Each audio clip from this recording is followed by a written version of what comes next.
Hello there and welcome to the new channel. Here to help you see The new you. My name is Carmine Ortega. Dennis Calamba.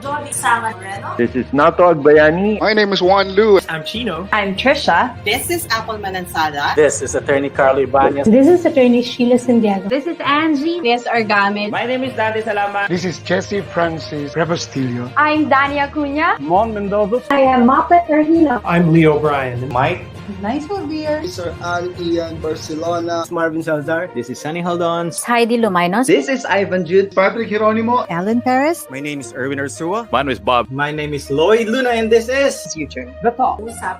Family Business. The Puppet Stories. After Shift. TNC Town Hall. YOLO. Marketplace. The Home Buyer. HR Hotline. Danny Art Show. Healthline. Foreign Affairs. COVID stories. Awesome Day Show. Thank you. Money and More. Cybernext. Women at Work. Win Within. Port Project. The Big Picture.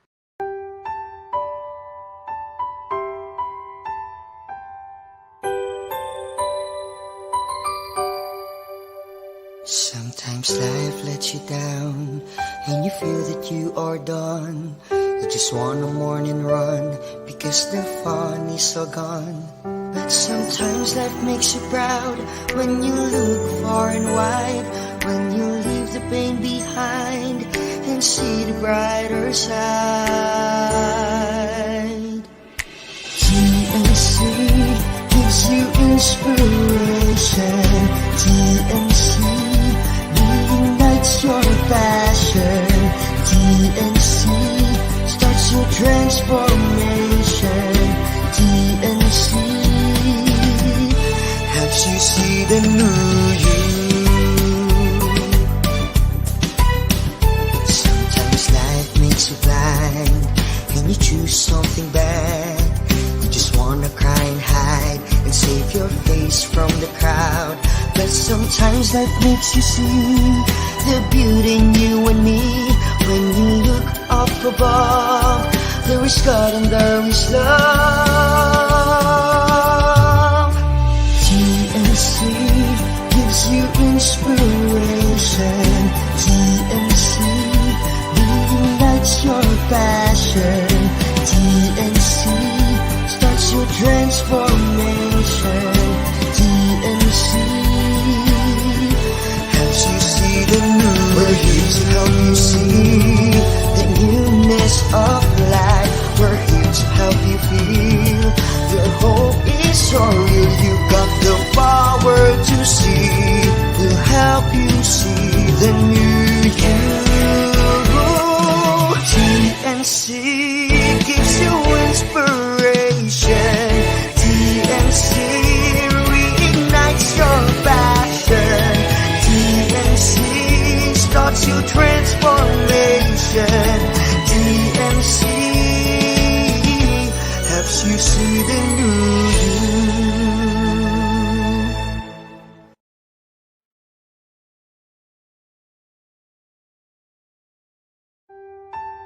The new channel.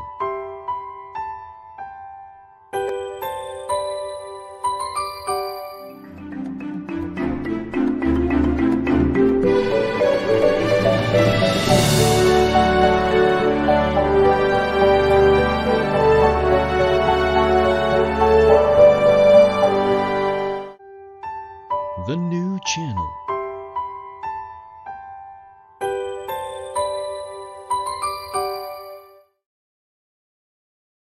The views, opinions, and insights expressed in the following show are those of the hosts, producers, guests, and viewers. They do not necessarily reflect the position of the channel. Viewer discretion is advised. Hello there and welcome to TNC. We are here to help you see the new you. My name is Lloyd Luna and this is The Big Picture.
Hello there, Metro Manila, Luzon, Visayas, and Mindanao. And hello, Barcelona, Spain. Good evening to you all. I don't know, your time there is an afternoon. Good day, wherever you're watching from around the world. I hope you are doing well and you are safe. Another inspirational episode uh, for tonight's The Big Picture. And if you're watching us live right now, please do share our live stream link. You can also organize your own watch party and send the same link to your friends, families, and associates so that they can get involved in tonight's inspirational discussion. You can also join our conversation by dropping some comments on our comment stream down below. Watch us as well on youtube.com/TNC Now. And if we see you there and you get picked up as a lucky viewer for tonight, you can have an opportunity to get a gift courtesy of Unisol and TNC. The item to catch, please watch.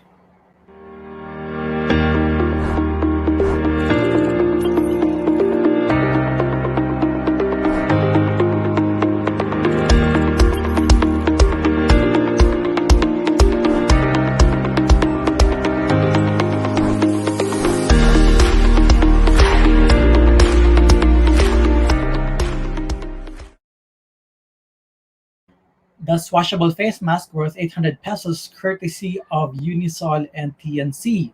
Again, watch us live on youtube.com/TNC Now and drop some comments in there.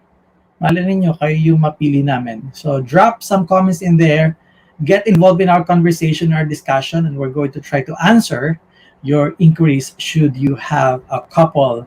In the meantime, tonight will be an interesting night, not only because I'm doing the first day of the Public Speaking Institute Certified Public Speakers Program, but tonight, 80-20.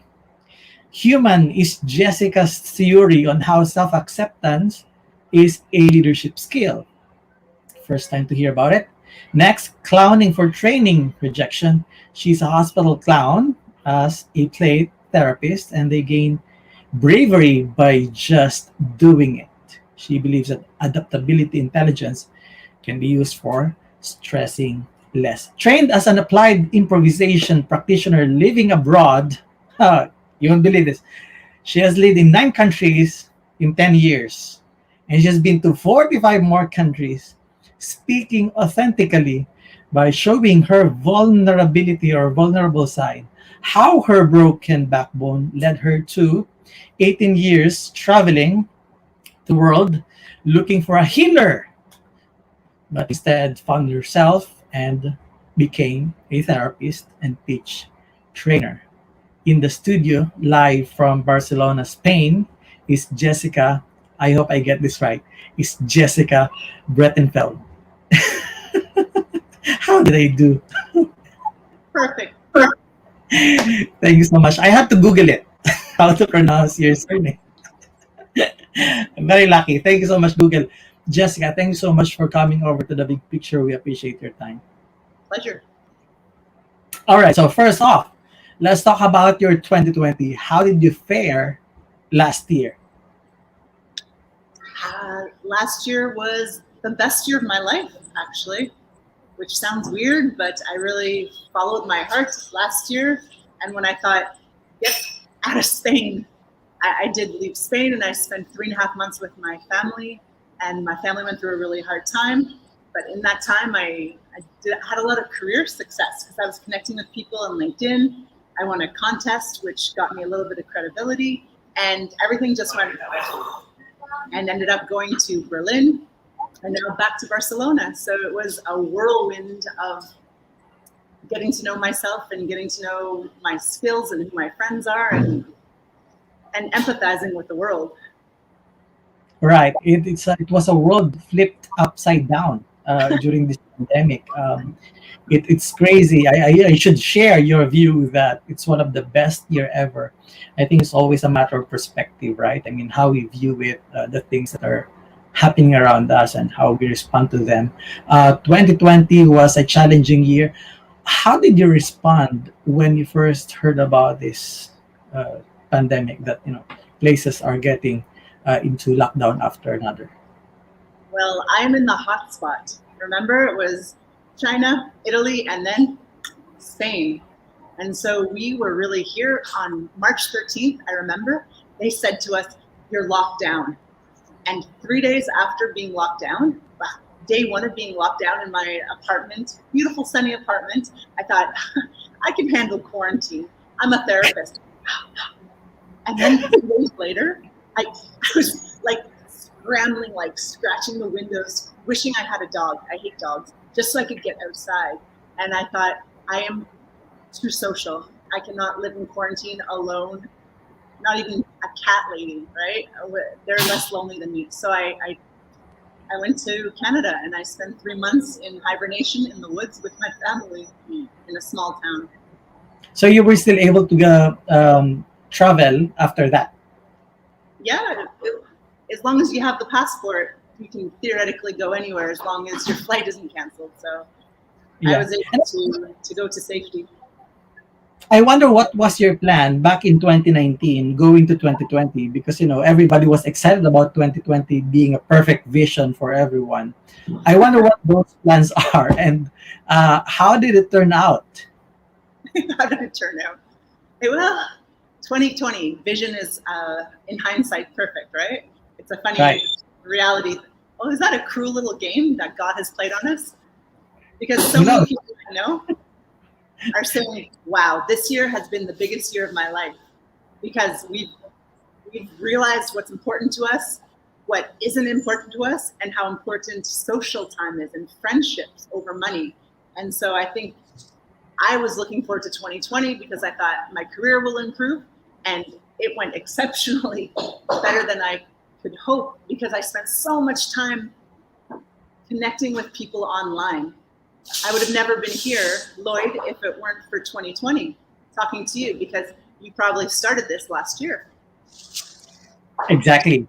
Specifically on May 15, a few months after I also got myself quarantined, as is the rest of the country. And it was I don't know, it was imprisonment, so to speak. But yes, 2019 was a great year as well for me. I traveled to Europe, gave a speech at the European Speakers Convention. You should have been there. And I thought, I'm ready to conquer the world, or ready to travel, or maybe I'm going to speak in Spain. Yeah, life has been exactly the thing that you prepared for. It wasn't. It was different then. Okay, so tell us something about this thing that you're doing. Let's take a look at it one by one. The 80-20 human, as you claim, and as you truly suggest, self-acceptance as a self, or as a leadership skill. What does it mean? So everyone is about Brene Brown, about vulnerability, right? And so I thought, okay, I need to be vulnerable. So 4 years ago, I tried to be vulnerable. And it was probably the hardest thing I've ever done. I've gone with a backpack to Ethiopia. I went to India without knowing anyone. I lived in Egypt, this tall and this blonde. I thought I could do anything. But being vulnerable and showing people my smelly, not so perfect, kind of selfish side was the hardest thing I've ever done in my entire life. And in my training as a therapist, we had to take that out, show people that, and then say, do you still love me? Am I still an okay person?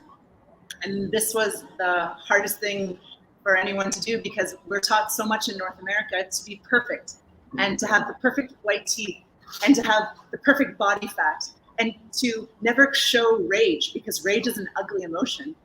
And once I realized that I am 80% good, kind-hearted, and good-intentioned, but I'm also that 20%.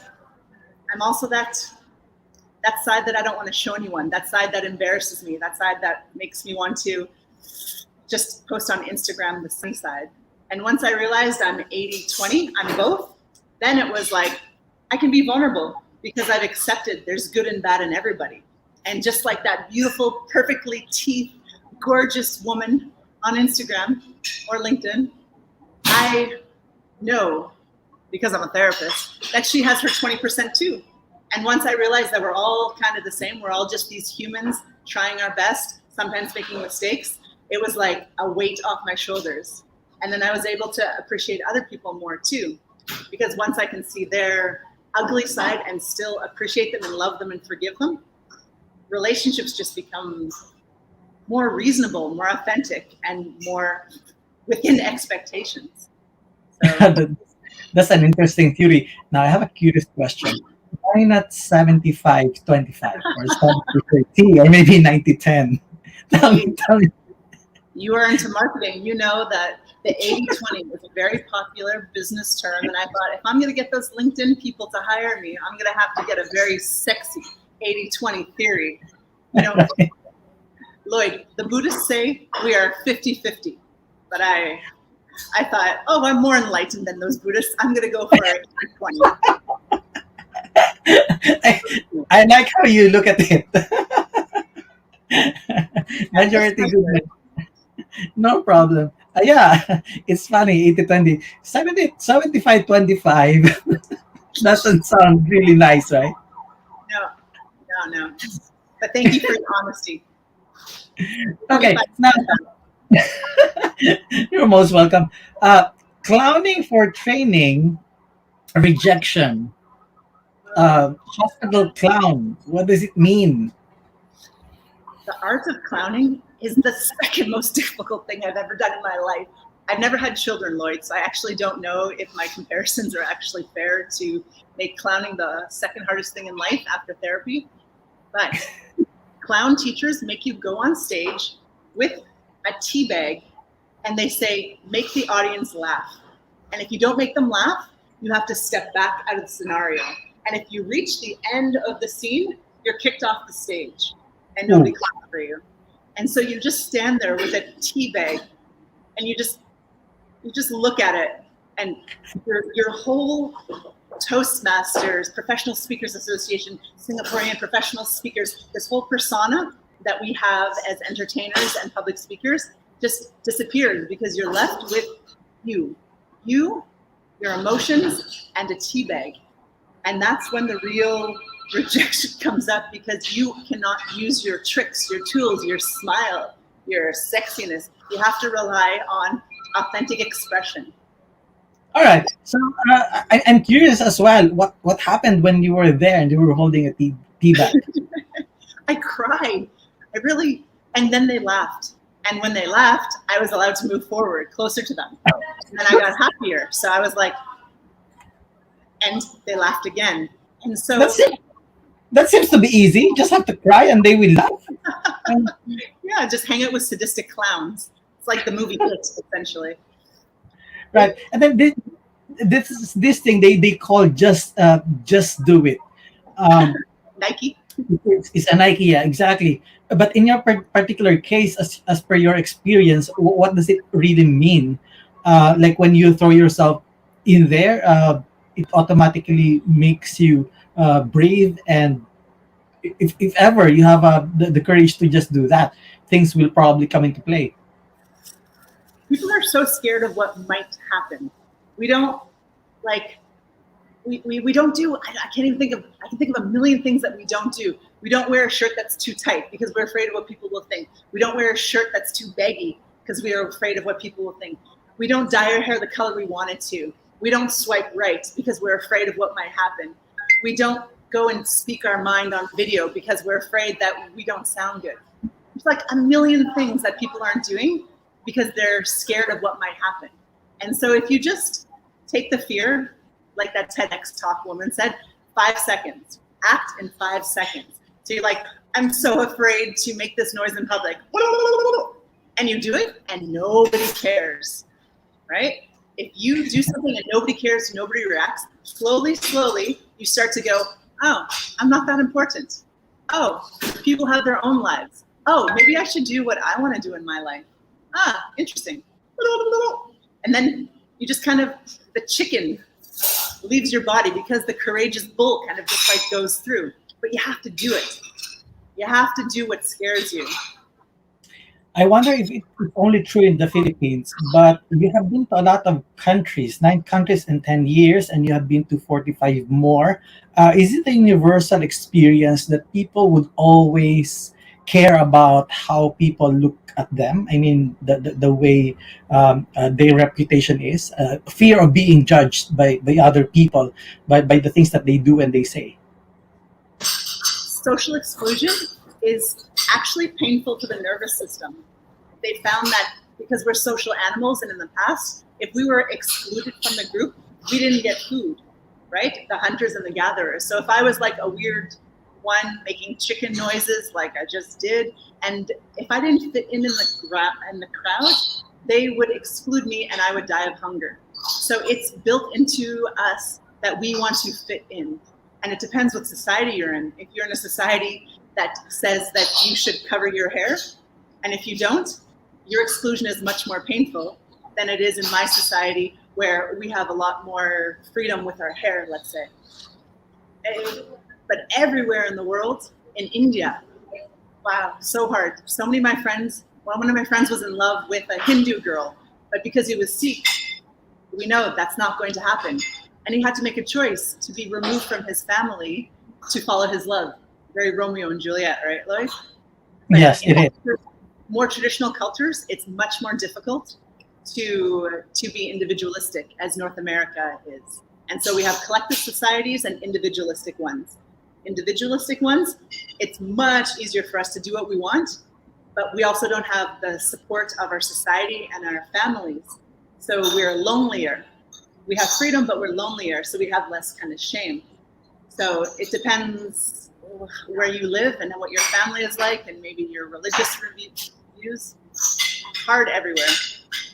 Yeah, so it really it's different depending on the culture that you probably grew up with and things like that. Okay, I'm going to pause for a short commercial, and then when we come back, I'm going to ask you. I'm asking you now, but you're going to answer the question when we come back. What led you to this, to research this, or to discover the theories that you were just presenting to us now? Don't go away. The Big Picture on TNC will be right back. Please stay on our stream.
Welcome back. You're still watching The Big Picture on TNC. Before I call in back to the studio again, our guests for tonight, I would like to invite you to watch our other inspirational shows on TNC.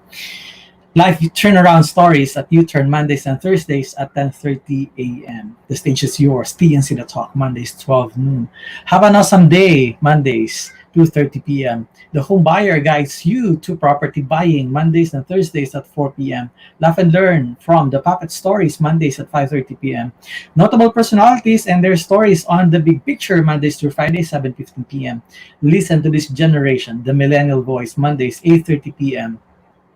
Learn Together Across Borders, Foreign Affairs, Tuesday, 10:30 a.m. Human Resources and Management on HR Hotline, Tuesdays, Thursdays, and Saturdays at 12 noon. While home, while live, Tuesdays, Saturdays, 2:30 p.m. The journey continues. Moving on business, Tuesdays and Fridays at 4 p.m. Learn from the market leader, Tuesdays and Thursdays at 5:30 p.m. Never too late for a mental shift, Tuesdays and Thursdays, 7:30 p.m. Colorado, and Wednesdays and Fridays, 10:30 a.m. Philippine time. Money and More, Tuesdays, 8:30 p.m. Philippine time and 5:30 a.m. California. Cybersecurity is next, Cyber next. Wednesdays, 12 noon. Health is Wealth. Healthline, Wednesdays, 4 p.m. Coping and Coupling Couple Goals, Wednesdays at 5:30 p.m. Chill and Booze After Shift, Wednesdays and Fridays at 8:30 p.m. Your Rights, Your Responsibilities, YOLO, Thursdays at 8:30 p.m. Madiskarting Buhay, Madiskarting Nanay, Negosyo at Home, Fridays at 12 noon. Emerging and Practical Technologies, TechU, Fridays, 2:30 p.m.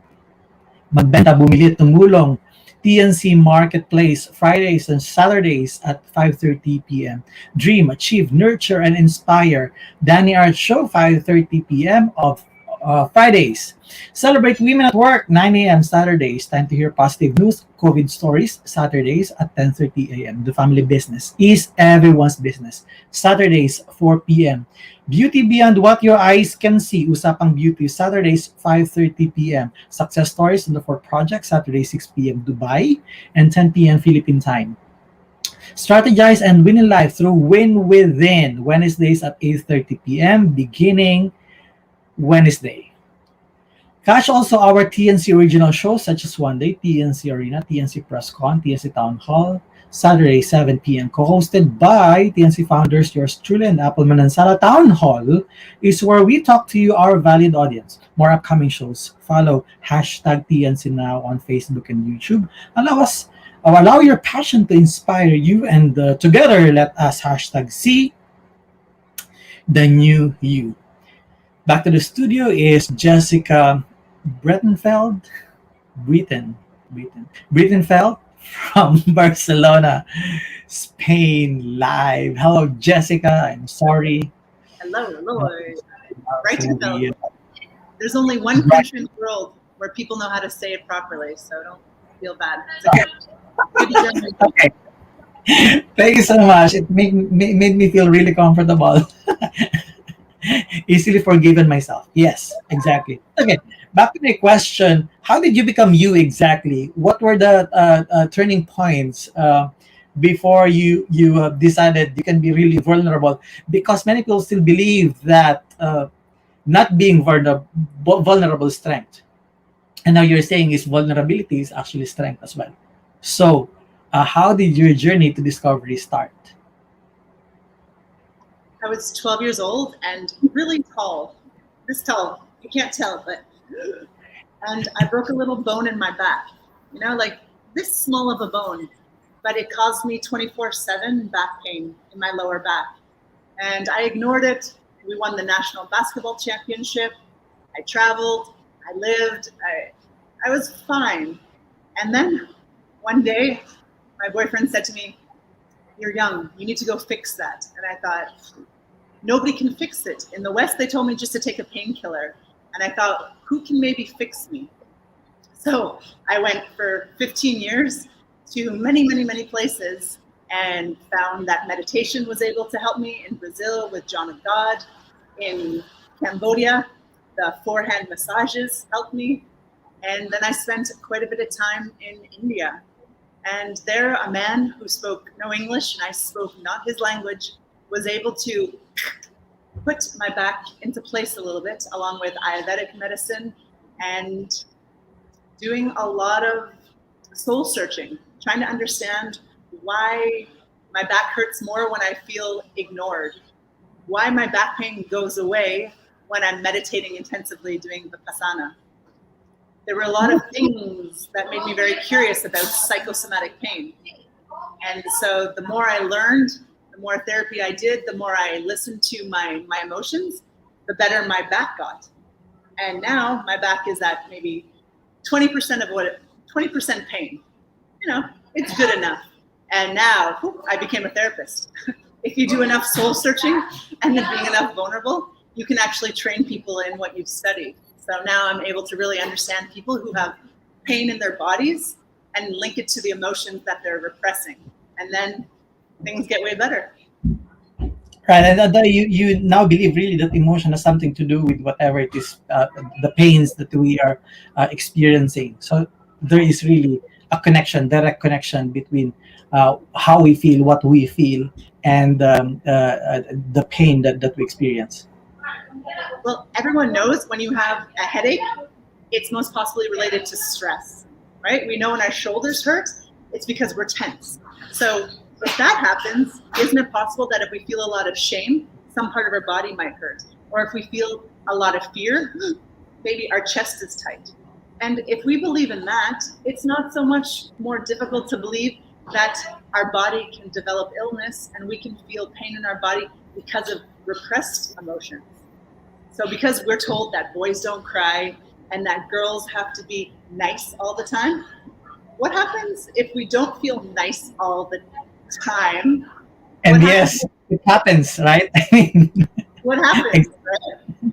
If we don't let it out of our system in a healthy way that doesn't hurt other people and doesn't mean eating a whole container of ice cream?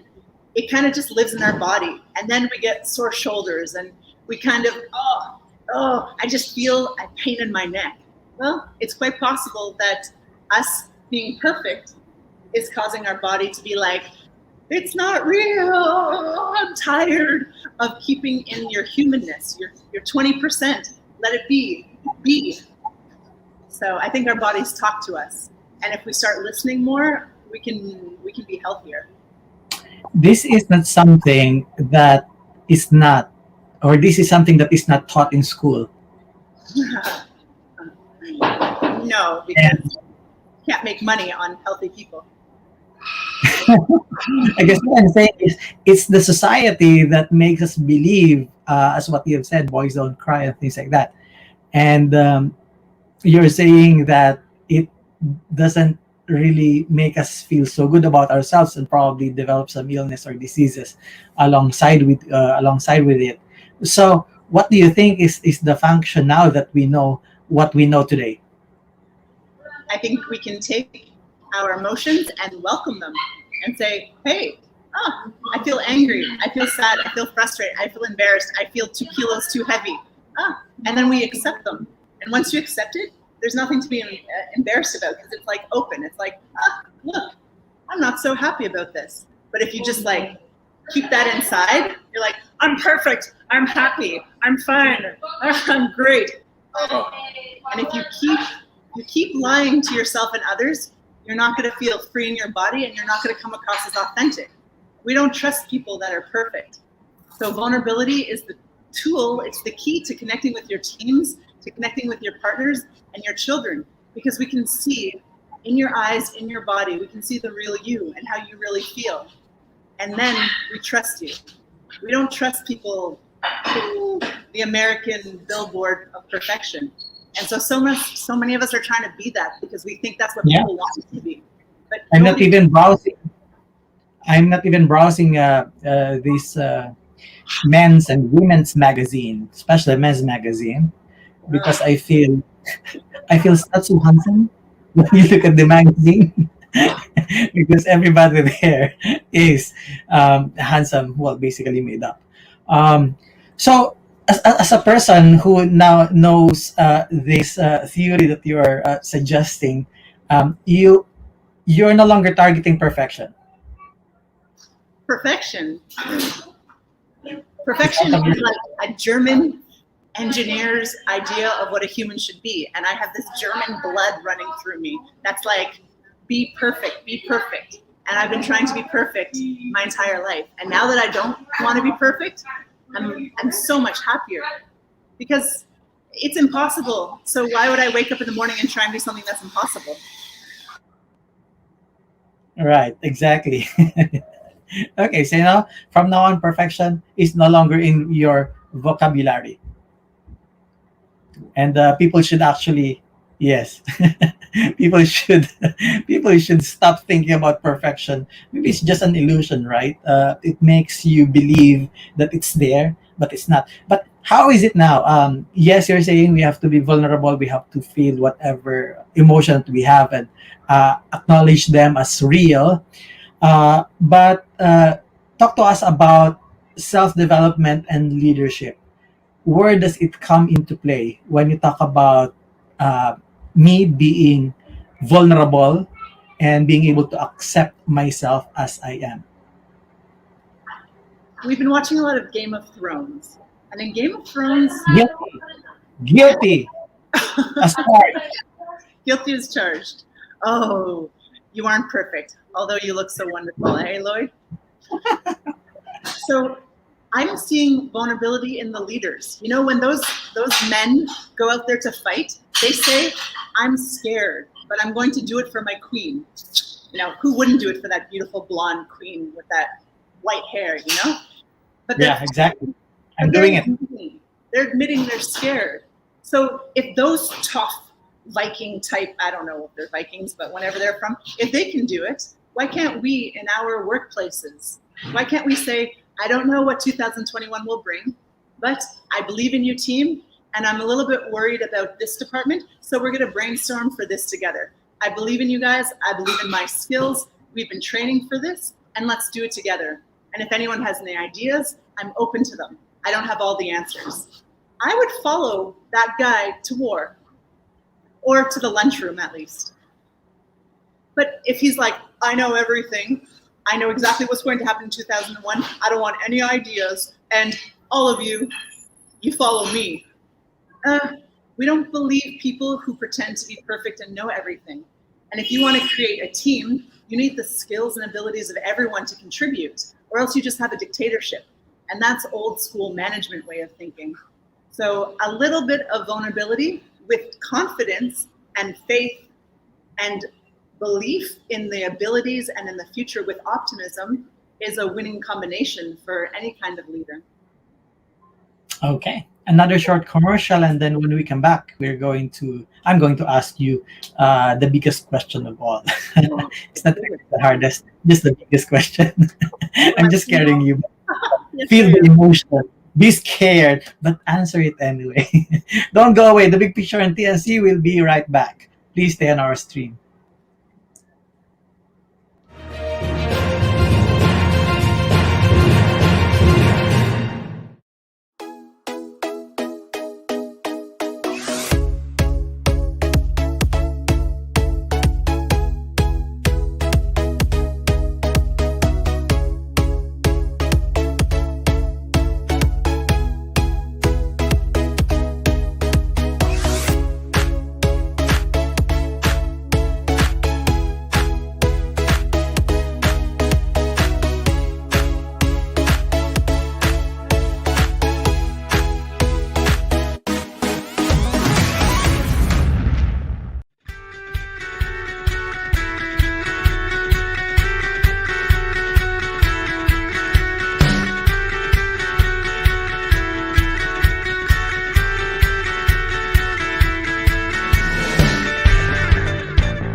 Welcome back. You're still watching The Big Picture on TNC. Back to the studios, Jessica Breitenfeld from Barcelona, Spain.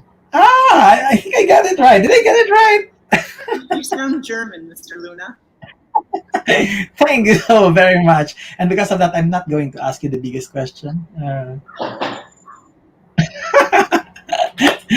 Okay, now tell us something about what you intend to do in the coming months. Any plans, maybe grand or little?